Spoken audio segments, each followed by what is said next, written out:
watching. I'm going to show you guys how to grout a floor as quick as I could so I don't take up too much of your time, and throw in a bunch of tips in there as quick as I could.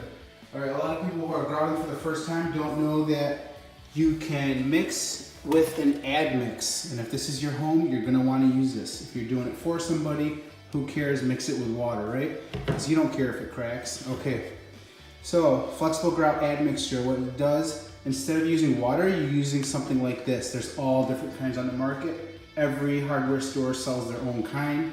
Ask for an admix, and that's going to give it a, like, almost if it dries. I think there was a dry piece here, look. It feels like Elmer's glue or something. So you're actually using that. It gives it flexibility, support, non-cracking, stuff like that. It's supposed to help it out. Because in about 2 or 3 years, you may get cracking in your grout lines.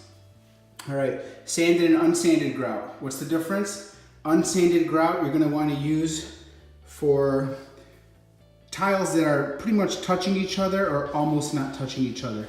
This is a little bit bigger than a 1/8 inch grout line.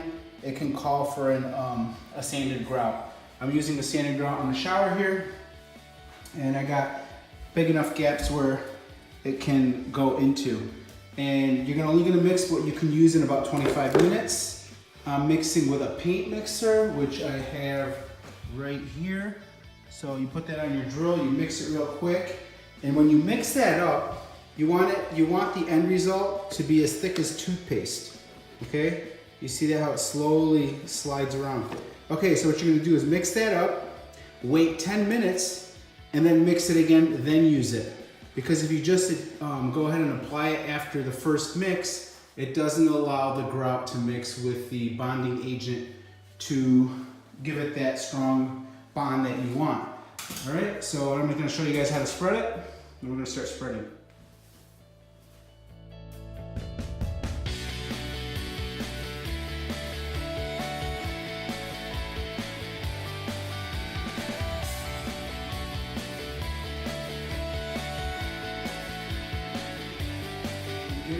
What do you do next, right?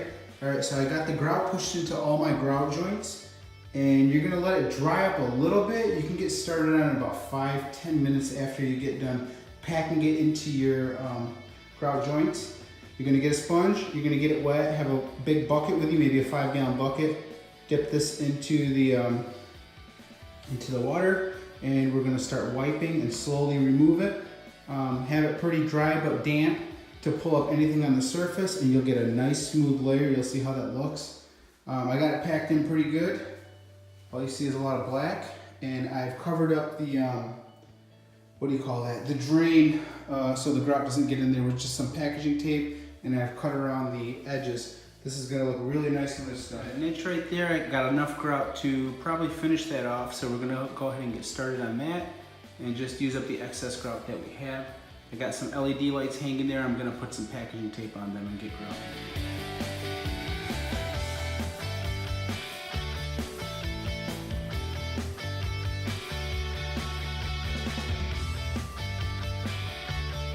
A lot of you are wondering, why did I go with the black grout?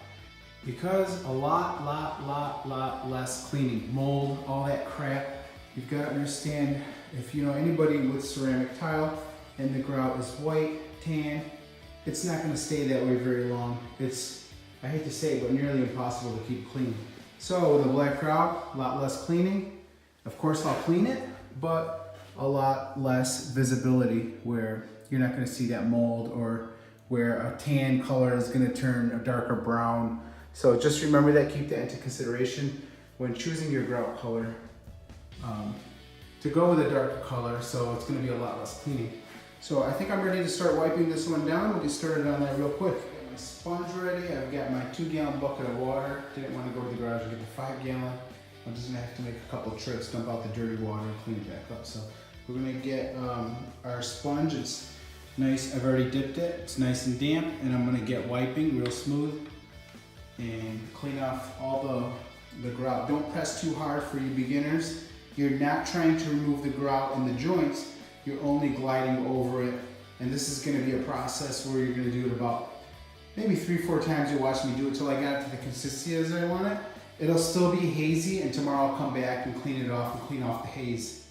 And you'll see a lot more haze with a lighter color tile where you won't see it so much in the black because just everything looks black. So let's get it wiping.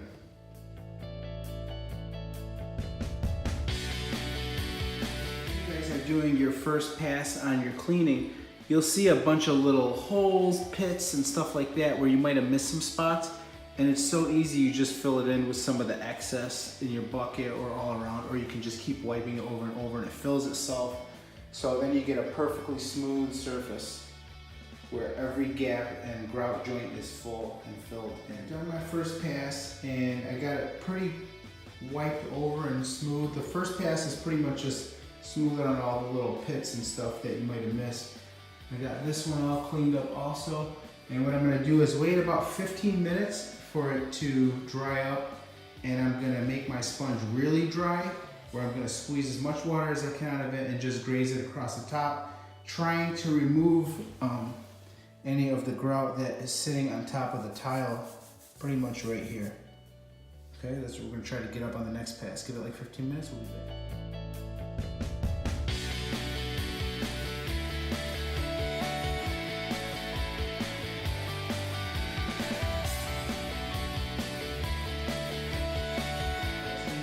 Idea. You just keep on wiping it, and you're almost seeing the drain there. You can see the tiles. Sorry about all the dust. I had a fan on trying to quickly dry it.